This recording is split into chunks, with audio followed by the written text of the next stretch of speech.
सूर्य भगवान का जो हर एक किरण होता है, इसका जब पृथक्करण हम करेंगे तो उनमें हमें 7 रंग दिखाई देते हैं। हम बारिश की मौसम में जो इंद्रधनुष देखते हैं दोस्तों, ये इन्हीं 7 रंगों से बनता है। आप सभी जानते हैं, जंगल में कुछ लोग जब टहलने के लिए जाते हैं तो रात के समय वे अग्नि प्रज्वलित करते हैं, जिसे देखकर जो हिंस्र वन्य पशु होते हैं ये दूर भागते हैं। काली कराली च मनोजवा च सुलोहिता या च सुधूम्रवर्णा स्फुल्लिंगिनी विश्वरुचि च देवी लीलायमाना इति सप्तजिह्वाः।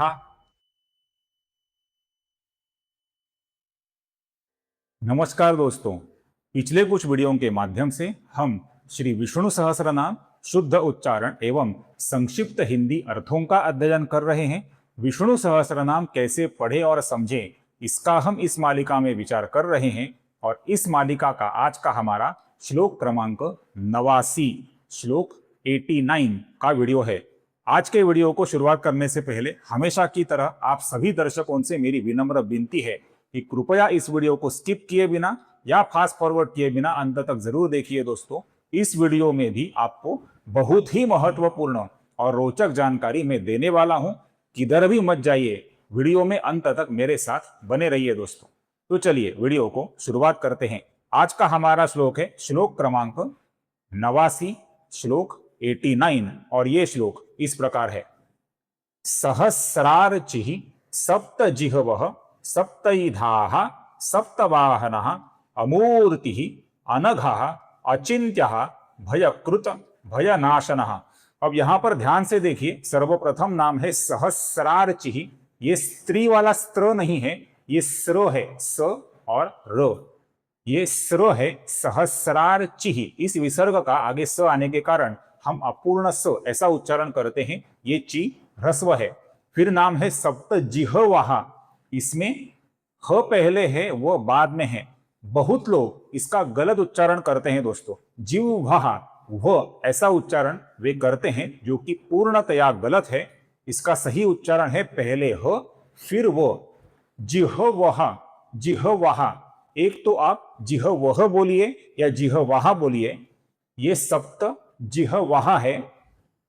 इस विसर्ग का आगे स आने के पश्चात हम अपूर्ण स ऐसा उच्चारण करते हैं। फिर नाम है सप्तैधाः।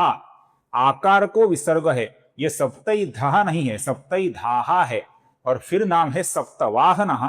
सप्तैधाः का जो विसर्ग है इसका भी हम अपूर्ण स ऐसा उच्चारण करेंगे क्योंकि आगे स आया हुआ है। फिर अगली पंक्ति का पहला नाम है अमूर्तिः, जिसमें मुंह दीर्घ है, ती ह्रस्व है। इस विसर्ग का आगे अ आने के कारण अपूर्ण र बनता है और अ में मिल जाता है। यहाँ पर पूरा र आपको दिख रहा है। अनघा का जो विसर्ग है इसके आगे अचिन्त्यः का अ आने के कारण यहाँ पर अ की जगह पर अवग्रह आता है और इसका ओ होता है। अचिन्त्यः का जो विसर्ग है, इस विसर्ग का आगे भ आने के कारण ओ हुआ है और ची ह्रस्व है। आगे नाम है भयकृत। इस अपूर्ण त का द बन जाता है क्योंकि आगे भ है। त थ द ध न। इसमें जो तीसरा अक्षर है द, ये त की जगह पर आ जाता है अपूर्ण रूप में, भयकृद बन जाता है, जो आपको यहां पर दिख रहा है। और अंतिम नाम है भयनाशनः। अब सर्वप्रथम हम पहली पंक्ति का उच्चारण देखते हैं दोस्तों। सहस्रार्चिः सप्तजिह्वः सप्तैधाः सप्तवाहनः। फिर से एक बार देखिए। सहस्रार्चिः सप्तजिह्वः सप्तैधाः सप्तवाहनः। अब दूसरी पंक्ति का उच्चारण देखिए। अमूर्तिरनघो चिन्त्यो भयकृद भयनाशनः। फिर से एक बार देखिए। अमूर्तिरनघो चिन्त्यो भयकृद भयनाशनः। अब संपूर्ण श्लोक का उच्चारण देखते हैं दोस्तों। सहस्रार्चिः सप्तजिह्वः सप्तैधाः सप्तवाहनः अमूर्तिरनघो चिन्त्यो भयकृद भयनाशनः। फिर से एक बार देखिए। सहस्रार्चिः सप्तजिह्वः सप्तैधाः सप्तवाहनः अमूर्तिरनघो चिन्त्यो भयकृद भयनाशनः। फिर से एक बार देखिए। सहस्रार्चि सप्त जिह्वः सप्तैधा सप्तवाहनः अमूर्तिरनघो चिन्त्यो भयकृद भयनाशनः। क्लियर दोस्तों, आप जितना मेरे वीडियो को लगातार देखेंगे उतना वीडियो का जो एवरेज व्यू ड्यूरेशन होता है ये बढ़ पाता है, जिससे YouTube का जो एल्गोरिदम होता है दोस्तों उसे नए विष्णु भक्तों तक, नए व्यूअर्स तक इस वीडियो को पहुंचाने में सहायता मिलती है। इसलिए जितना हो सके उतना मेरे वीडियो को लगातार देखिए और मेरे साथ वीडियो में अंत तक बने रहिए। दोस्तों, आप में से कुछ दर्शक ऐसे हैं जो मेरे वीडियोस को रेगुलरली बहुत ही ध्यान से देखते हैं, मेरी बातें भी ध्यान से सुनते हैं, किंतु अंत में सब्सक्राइब करना भूल जाते हैं। दोस्तों, आप मुझे अभी देख रहे हैं, उसके नीचे सब्सक्राइब का बटन है, उसके आगे बेल आइकॉन है। दोनों बटन्स को दबाने के लिए आपको 1 या 2 सेकंड से ज्यादा समय नहीं लगेगा, किंतु आपकी इस कृति से मुझे बहुत ही पॉजिटिव एनर्जी मिलेगी और इस प्रकार के अभ्यासपूर्ण वीडियो आगे भी लेकर आने के लिए मुझे प्रोत्साहन मिलेगा।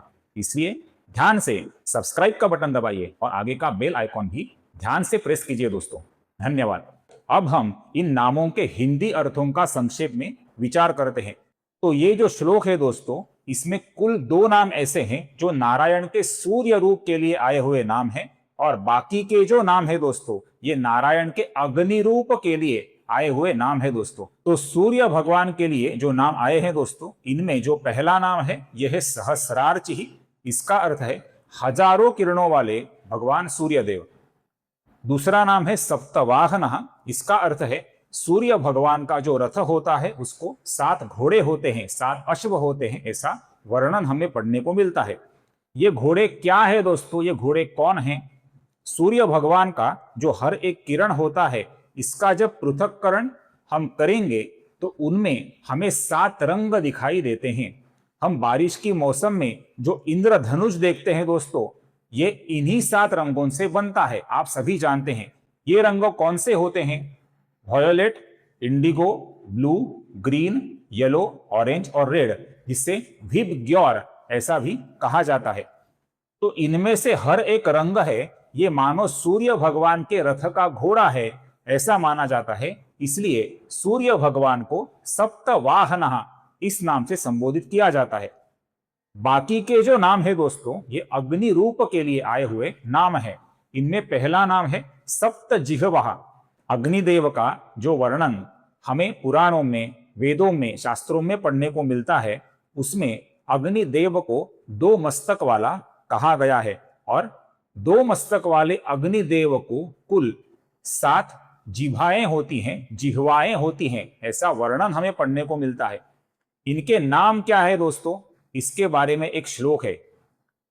काली कराली च मनोजवा च सुलोहिता या च सुधूम्रवर्णा स्फुल्लिंगिनी विश्वरूची च देवी लीलायमाना इति सप्तजिह्वाः। ये जो 7 प्रकार की जिह्वाएं हैं ये अग्निदेव का एक विशेष है, इसलिए अग्निदेव को सप्तजिह्वः इस नाम से संबोधित किया जाता है। अग्निदेव के कुल 2 मस्तक हैं, 7 जिह्वाएं हैं, उनके कुल 3 पहिए हैं, पाद हैं, पैर हैं, और उनके कुल 4 सींग हैं, ऐसा वर्णन हमें पढ़ने को मिलता है। आगे का नाम है सप्तैधाः। इसका अर्थ है अग्नि में कुल 7 प्रकार की समिधाएं अर्थात 7 प्रकार की विशेष लकड़ियां अर्पण करी जाती हैं। पलाश की लकड़ी अर्थात समिधा शुद्धता प्रदान करती है, ऊर्जा प्रदान करती है। पीपल की समिधा होती है, ये आध्यात्मिक वातावरण को बढ़ावा देती है और सशक्त करती है। बरगद की समिधा दीर्घायु और स्थिरता प्रदान करती है। आम की समिधा वातावरण में मांगल्य की निर्मिति करती है। खैर की समिधा रोगों का विनाश करती है। बेल की समिधा शिवजी को अत्यधिक प्रिय होती है। शिवजी के संबंध में जो यज्ञ करे जाते हैं उनमें इस समिधा का अर्पण विशेष रूप से किया जाता है।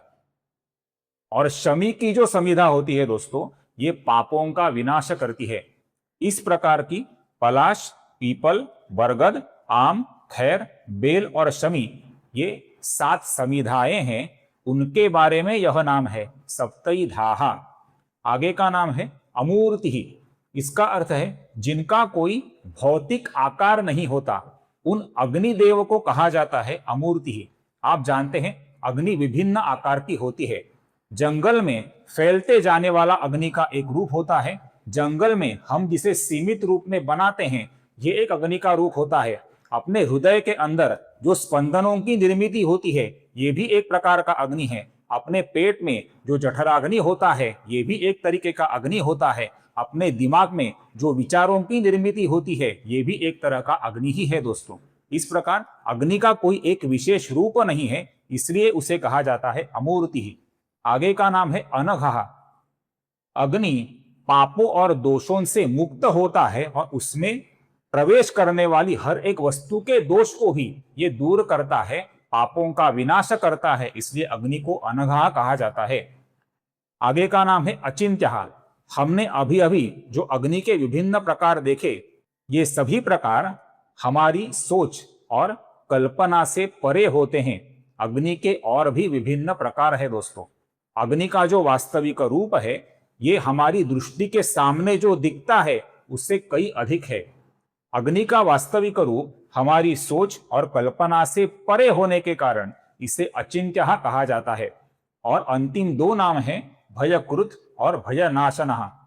जंगल में फैलते जाने वाला, पेड़ों को जलाने वाला जो अग्नि होता है, ये असीमित होता है, अमर्यादित होता है। और ये जो अग्नि का रूप है, ये अत्यंत भयंकर होता है। इसे भय पैदा करने वाला रूप होने के कारण भयकृत कहा जाता है। और भयनाशनः का अर्थ होता है डर को दूर भगाने वाला अग्नि। आपने कभी जो प्राणियों के चैनल्स होते हैं उस पर देखा होगा, जंगल में कुछ लोग जब टहलने के लिए जाते हैं तो रात के समय वे अग्नि प्रज्वलित करते हैं, जिसे देखकर जो हिंस्र वन्य पशु होते हैं ये दूर भागते हैं। अर्थात ये जो सीमित स्वरूप का, मर्यादित स्वरूप का अग्नि होता है, ये प्रज्वलित करने वालों के डर को, हिंस्र पशुओं के प्रति के डर को दूर भगाता है। इसलिए ऐसा जो सीमित अग्नि होता है, इसे भयनाशनः कहा जाता है। इस प्रकार का सीमित अग्नि हमारे लिए बहुत ही उपयोगी होता है। तो यहाँ पर आज का हमारा ये वीडियो समाप्त होता है दोस्तों। आशा करता हूं मेरा ये विनम्र प्रयत्न आपको अच्छा लगे। अगर ये वीडियो अच्छा लगे तो कृपया इस वीडियो को ज्यादा से ज्यादा हाइप, लाइक और शेयर, और मेरे चैनल को कृपया सब्सक्राइब करना न भूले। फिर मिलेंगे अगले श्लोक के नारायण श्री हरि विष्णु के विभिन्न दिव्य नाम, उनके संक्षिप्त हिंदी अर्थ एवं सही उच्चारण के साथ। तब तक टेक केयर। जय श्री राम।